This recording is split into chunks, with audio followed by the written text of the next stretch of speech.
আসসালামু আলাইকুম। অবশেষে বাংলাদেশ ক্রিকেট দল নিয়ে মুখ খুলেন ধোনি বলেন ক্যারিবিয়ানদেরকে হারিয়ে বাংলাদেশের এখন 2027 ওয়ার্ল্ড কাপ খেলার সুযোগটা আরও বেড়ে গেল।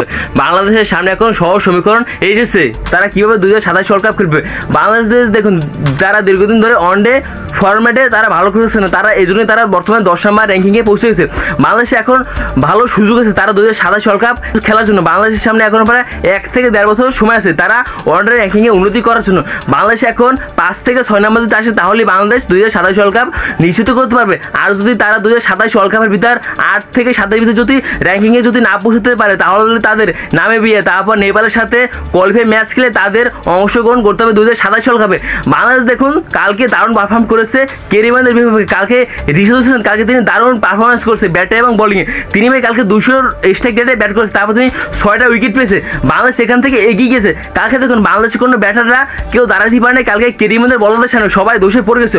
অপরদিকে এক প্রান্তে দাঁড়িয়ে দারুণ খেলেছে রিশাদ হোসেন, তিনি কালকে 5-6টা উইকেট পেয়েছে। তার এই 6টা উইকেটের জন্য বাংলাদেশ এগিয়ে গেছে। ধোনি বলেন কালকে ক্যারিবিয়ানদের বিপক্ষে দারুণ বোলিং করছে মুস্তাফিজুর রহমান, তাসকিন আহমেদ, রিশাদ হোসেন কালকে 6টা উইকেট পেয়েছে। তার এই 6টা উইকেটের জন্য কালকে বাংলাদেশ ম্যাচ জিততে পারছে। এছাড়া বাংলাদেশ কালকে কখনো 74 রানে ম্যাচে জিততে পারতো না।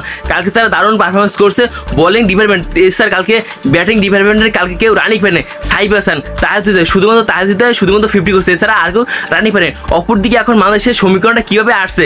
বাংলাদেশ দেখুন বর্তমানে 10 নম্বর র্যাঙ্কিংয়ে, আর অস্ট্রেলিয়া আছে তারা 9 নম্বর র্যাঙ্কিংয়ে। বাংলাদেশ আর ক্যারিবিয়ান তারা প্রায় পাশাপাশি আছে। তাদের এখন মূল লক্ষ্য হচ্ছে 2 জন তারা কীভাবে 2027 ওয়ার্ল্ড কাপ কোয়ালিফাই করবে। দুজনের সামনে এখন কোয়ালিফাই করার জন্য ম্যাচগুলো খেলতে আছে। বাংলাদেশ এখন টার্গেট থাকতে হবে তারা ক্যারিবিয়ানদেরকে জানি হোয়াইট ওয়াশ করতে পারে, তাহলে বাংলাদেশ 8 থেকে 7 ভিতরে পৌঁছতে পারবে।